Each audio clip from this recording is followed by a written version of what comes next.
last year on my Holy Land adventure, we went to the Dead Sea. And I've always wanted to go there because I've always loved the Dead Sea Scrolls and the mystical community that lived there and wrote these amazing scrolls, preparing for the end times. So I was kind of looking forward to this part of the adventure. So, we drove and you go lower and lower and lower into it. But when we got to the Dead Sea wasn't this mystical place of prayer and asceticism. Rather, it looked like the Jersey Shore. You get there, all the lines of the side of the lake are filled with spas. Spas selling soaps and exfoliants, shampoos. There's bars. It really looked like Seaside Heights, but in Israel. So this idea of this mystical place that I was having, really it turned into the Jersey Shore Part 2. You get there, you could go to the lowest bar on the earth and have drinks at the lowest bar. Yes, I did. And you can get into all sorts of mud and cover yourself and heal all your properties. No, I did not. I'm way too pasty white for that. But what's interesting when you get to the Dead Sea is there's a sign in Hebrew, in Arabic, and in English that says, salt is dangerous. Salt is dangerous. And yes, you should not go into the Dead Sea if you shave that day, if you have an open wound that day, if you have any type of skin issues that might cause some issue. It's going to hurt. It hurt really bad. You don't swallow this salt water. You definitely don't put it in your eyes. It's going to hurt. And I was thinking of that sign this week when I was preparing for the gospel, that sometimes salt hurts. Salt is about putting it on your food, makes, who doesn't like a little salty bacon or salt on your pretzels? But you have to understand that in Jesus' time, salt was also a preservative because it didn't have a refrigerator. It kept your fish edible. It was a form of medicine in a way. But also, salt does hurt. How many of us have high blood pressure issues? How many times when a wound is open, like that sign in the Dead Sea, that salt is going to hurt? It's interesting that I combined last week's gospel. That's when I gave you a little Beatitudes because we celebrated the presentation, so we had to get the Beatitudes last week, with this week's gospel, which is the salt and the light. And so we've entered into the next couple weeks, Jesus teaching the Sermon on the Mount. And in Matthew's gospel, Jesus is the new Moses. You have to understand that Matthew was writing to a Jewish community of believers. So it's very, very Jewish gospel. And who do Jews look up to the most? Moses. So Jesus then is the new lawgiver. Just like Moses went up to Mount Sinai to receive the Ten Commandments and bring it down to people, so Jesus goes up to the mount to receive and give what the new commandments are. And that is the Beatitudes. How you're to live your life. Being merciful, being mournful, being peacemakers, being someone who understands with a compassionate heart.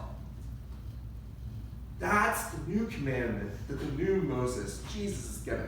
That doesn't replace the old, but instead expands it. Expands those Old Testament Ten Commandments that we all know. And replaces it in a way that looks a little bit different. That understands that we're called to be people who takes it to the next level. That we just don't follow the rules because of fear. We don't follow the rules because we're checking the boxes. We follow the rules because we have a relationship with God and we have a relationship with each other.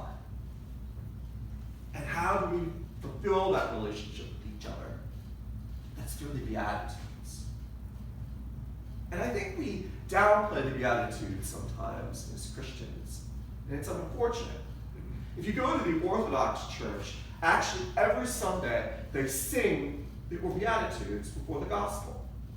And I think that's kind of lovely.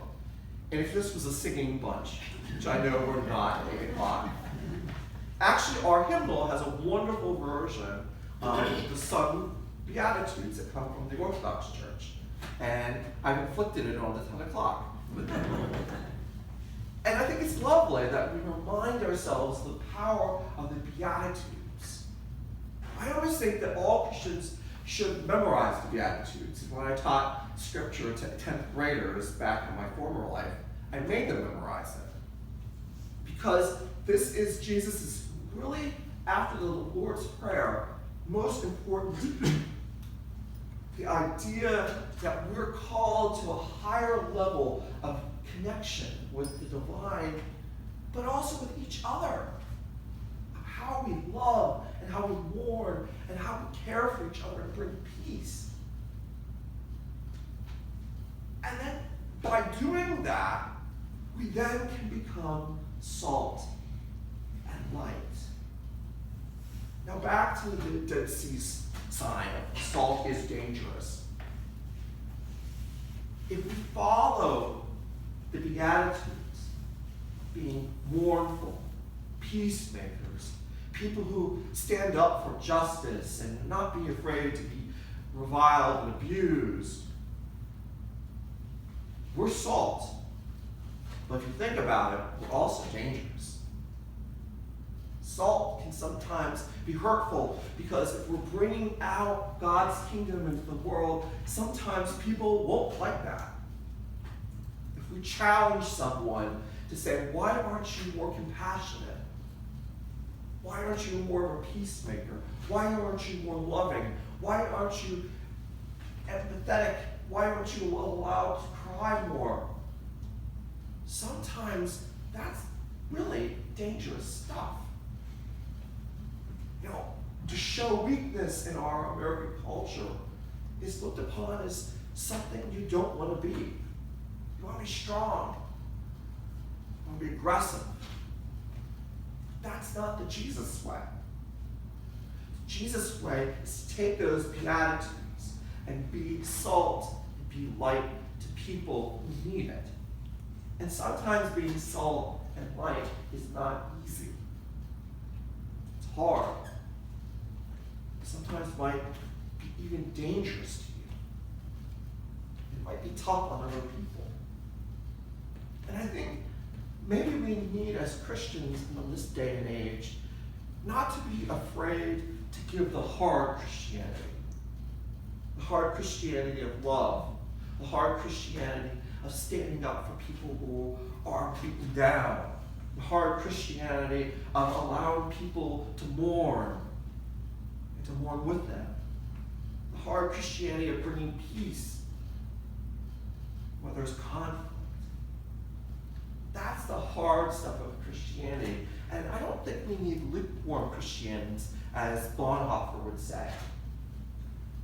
We need Christians who take those Beatitudes seriously. Seriously. So, that sign about salt being dangerous or harmful to us is something we should take also to heart. If we're going to be salt, sometimes it's not easy. Sometimes it's going to be difficult. Sometimes it's going to be challenging. But I think that's what we're called to be as Christians. It's okay to say that sometimes what Jesus says to us is difficult. It's okay to say that what Jesus is saying to us is not easy to accept or for others to accept. But I think that's really what Jesus asks us to do as this new Moses. Because the other aspect of Moses is not just the lawgiver, but the one who brings freedom. He took the Israelites out of bondage and persecution in Egypt to the promised land. And Jesus is doing the same thing through the Beatitudes.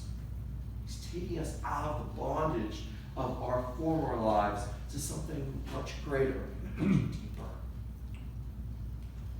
So maybe if you want to do something a little bit more interesting this week when it comes to studying scriptures, look at the whole Sermon on the Mount. And we're going to get chunks of it in the next couple weeks. But the whole Sermon on the Mount.